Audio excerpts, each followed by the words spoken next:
Buenas tardes, esta sería la segunda parte de la octava clase, la primera clase referida a diseño del corte, que la subdividí en dos videos para hacerla más breve, para visualizarla nada más. O sea, luego de esta octava clase viene una clase novena de diseño del corte.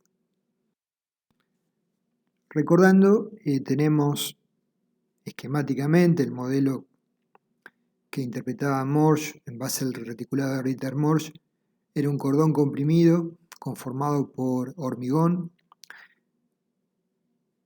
diagonales comprimidas que también conformaban parte del hormigón del alma de la viga, un cordón inferior traccionado conformado por la armadura, colocada a tal fin para tomar las tracciones derivadas de la flexión y, eventualmente, si no había barras dobladas, elementos montantes traccionados conformados por los estribos.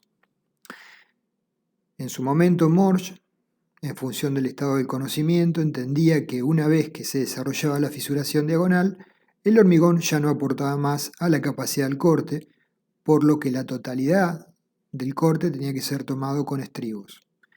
Posteriormente, como vimos en la primera parte de la clase, esto se demostró que no era correcto, ¿sí? Haremos una muy breve introducción al análisis de la pieza en estado 1. En la clase completa hacemos lo mismo para el estado 2, acá lo vamos a omitir. Solamente para definir un parámetro sobre el cual nos vamos a apoyar para la campaña experimental de ensayos, obtener variables que nos permitan comenzar a aproximarnos a la solución del problema. Entonces, evaluando el estado tensional en una viga simplemente apoyada, con una carga uniforme aplicada, tendremos una variación de corte como conocemos lineal. Para un nivel de carga reducido, podríamos suponer que la pieza se va a mantener sin fisuras derivadas de la flexión o corte y que su comportamiento será compatible con el de un material homogéneo, isotrópico y elástico. Asumiendo nulos los esfuerzos axiales, que es lo habitual que pasa en vigas, y analizando un elemento diferencial, tenemos, tomado un elemento diferencial de x, que en la cara izquierda tenemos un momento m, restableciendo el equilibrio, tomando ese elemento diferencial. En la cara izquierda tenemos un momento m y un esfuerzo de corte b, y en la cara derecha tenemos un esfuerzo de b más un diferencial de b y un momento más un diferencial de m. El ancho es b, la altura es h, las distancias del baricentro a la fibra inferior I sub i y a la fibra superior I sub s. Podemos expresar en forma aproximada que el momento es igual a la tracción T por su brazo de palanca interno. Donde Z es el brazo de palanca interno en estado 1 de la pieza.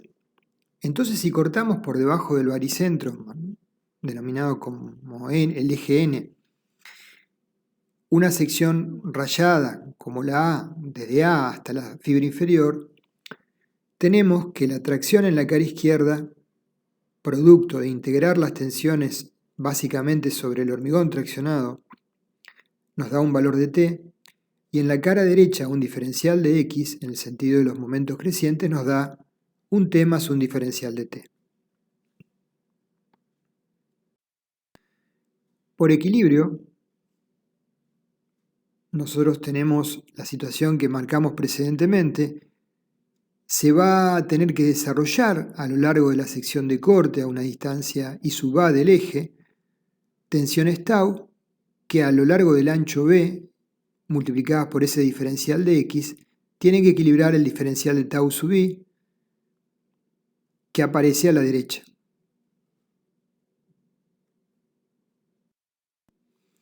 Las tensiones debidas a la flexión, como estamos asumiendo un comportamiento elástico del material, las podemos establecer con las expresiones de resistencia de materiales. Fx es igual al momento dividido el momento de inercia por la distancia a la fibra en cuestión. Entonces, a su vez, la tracción resultante a lo largo desde la fibra I sub I hasta la fibra inferior, desde la fibra nula hasta la fibra inferior, es la integral de las tensiones Fx por diferencial de A, donde el diferencial de área se puede expresar en función del ancho de la viga que es constante B por diferencial de I. Es decir que, reemplazando la expresión de Fx en la integral, tenemos que tau I es m sobre I, momento sobre momento de inercia, por la integral entre I sub A e I sub I de I por B por diferencial de I.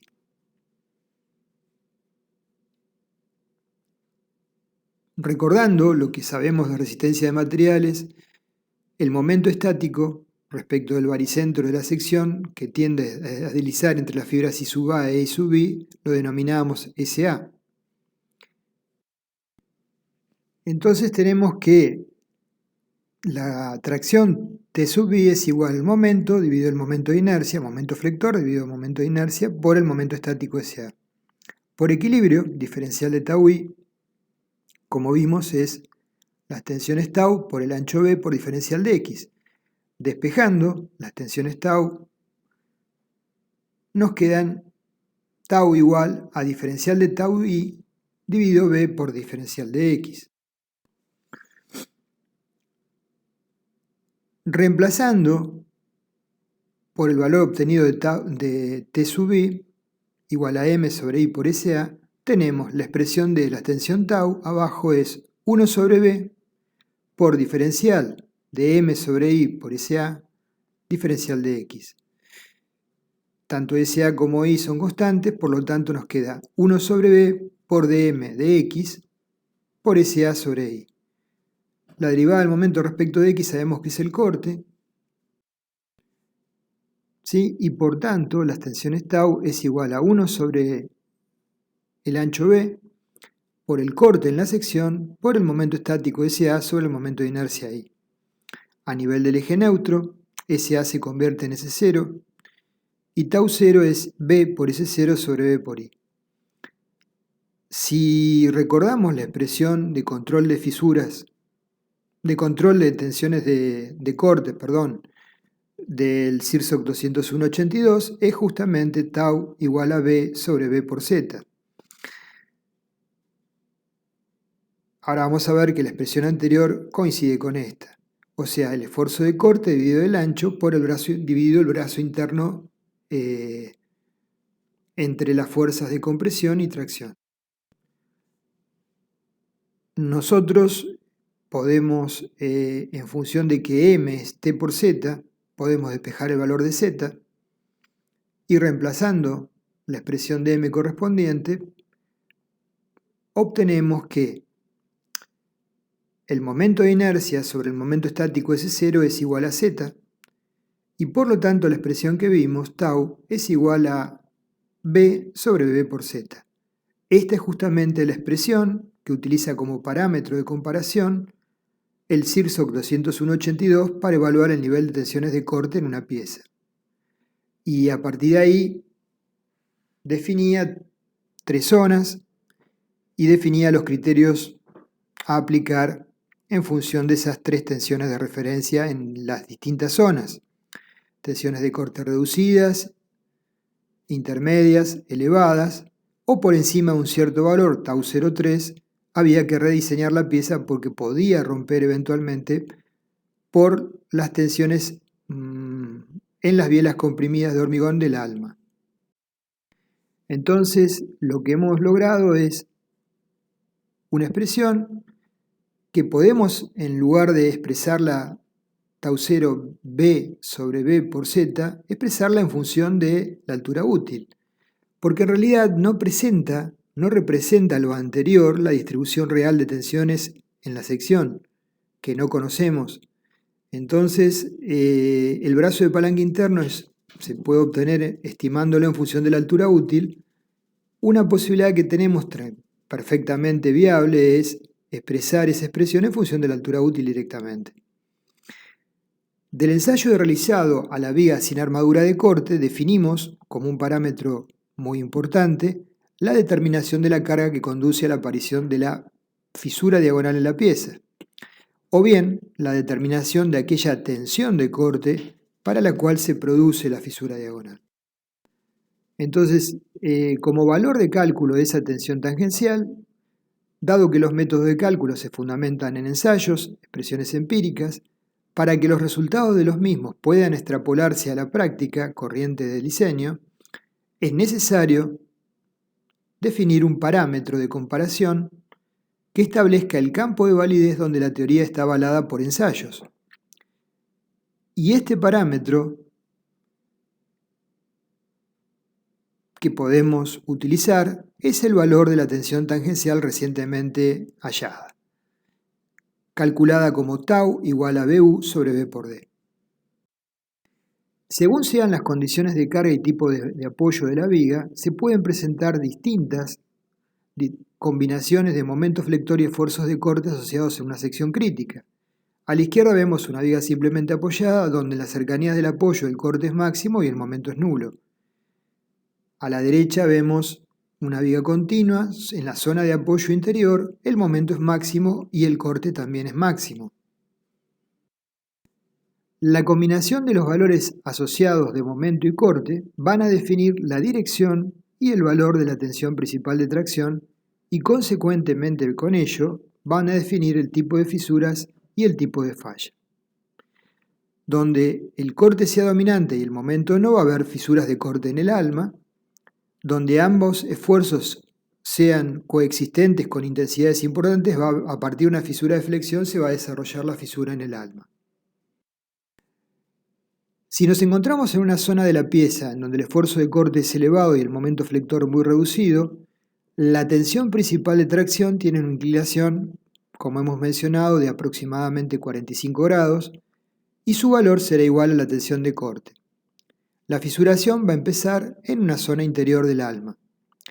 De la evaluación de ensayos surge la expresión de la tensión crítica asociada para estos casos. Tau crítico es, básicamente el parámetro de comparación era tau, era B sobre el esfuerzo de corte B sobre B por D. Si lo que queremos determinar es el esfuerzo de corte que genera la fisura diagonal, en lugar de B ponemos B crítico y en lugar de tau ponemos tau crítica. Entonces, tau crítica es B crítico sobre B por D. Y los ensayos nos indican que el valor de tau asociado con este tipo de falla es 0,30 raíz de F'C en megapascales. Por el contrario, cuando tanto M como B tienen valores importantes, se van a presentar en primer lugar fisuras de flexión normales a la cara inferior, que van a llegar hasta una cierta altura A. A partir de esa altura, dado que coexisten tensiones de corte importantes, esas fisuras de flexión se mantienen bajo control por la armadura de flexión, va a surgir la fisura inclinada de corte, que va a avanzar sobre una superficie de hormigón que ya no es la sección B por D, sino es una sección menor. Entonces la zona disponible es la que marcamos, que es más reducida que la anterior. Entonces, el parámetro de comparación que nosotros utilizábamos era B por D, la sección completa. Por lo tanto, vamos a determinar ahora qué ocurre en función de este parámetro de comparación, asumiendo la sección completa, en cuanto a su correlación con las tensiones de corte que generan el esfuerzo de corte crítico. Encontramos que el tau crítico igual a B crítico sobre B por D es aproximadamente 0,16 de raíz de F'C, frente a 0,30 que era antes. Naturalmente, como el parámetro, el divisor es el mismo que la sección que no tiene fisuras de flexión, el valor que arroja es prácticamente la mitad, 0,16 frente a 0,30. Esto es lo que puede ocurrir cuando, porque trabajamos con una tensión promedio, coexisten valores de esfuerzo de corte elevados con momentos flectores importantes. Entonces tenemos fisuras en el alma y fisuras de flexión a partir de las cuales se desarrollan las fisuras de corte. En A las primeras, en B las segundas. Observando ambas expresiones vemos que la presencia de momentos flectores importantes puede originar la formación de fisuras diagonales para valores cercanos a la mitad de aquel que se produce para momentos nulos.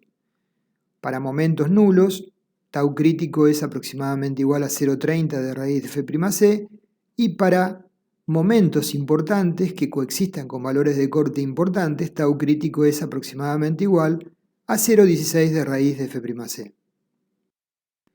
Es evidente que el corte necesario para el desarrollo de la fisura diagonal es función de la relación en la sección entre M y B, momento y corte, o bien de la relación en la zona superior de la fisura del punto A entre tau y sigma, donde sigma son las tensiones derivadas de la flexión y tau las de corte. Podemos expresar que tau es igual a B corte sobre B por D por un coeficiente K1, donde K1 va a depender de la profundidad de la fisura de flexión del punto de ubicación de A, y sigma es igual a M sobre B por D cuadrado, módulo resistente, por K2, donde K2 es función de igual variable, la profundidad de la fibra A. Haciendo la correlación entre tau sobre sigma, nos queda K1 sobre K2 por B por D sobre el momento. Entonces va a afectar el valor de la carga necesaria para que la fisura por flexión, inicialmente una fisura de flexión, se convierta en una fisura de corte y flexión y conduzca a la falla de la viga. A fin de evaluar las diferentes combinaciones posibles de M y B, surge de los ensayos la siguiente expresión. Tau crítico es B crítico sobre B por D, es igual a 0,16 de raíz de F'C más una constante, 17,2, por la cuantía geométrica de la armadura traccionada ρW, por B, esfuerzo de corte en la sección, por D, la altura útil sobre el momento que coexiste con B en esa sección, siempre con un techo menor o igual que 0,30 de raíz de F'C, recordando ρW es AS sobre BW por D. Estamos planteando la incidencia en el valor final de otro parámetro importante que es la cantidad de la armadura traccionada longitudinal que genera el llamado efecto Dovela mencionado anteriormente.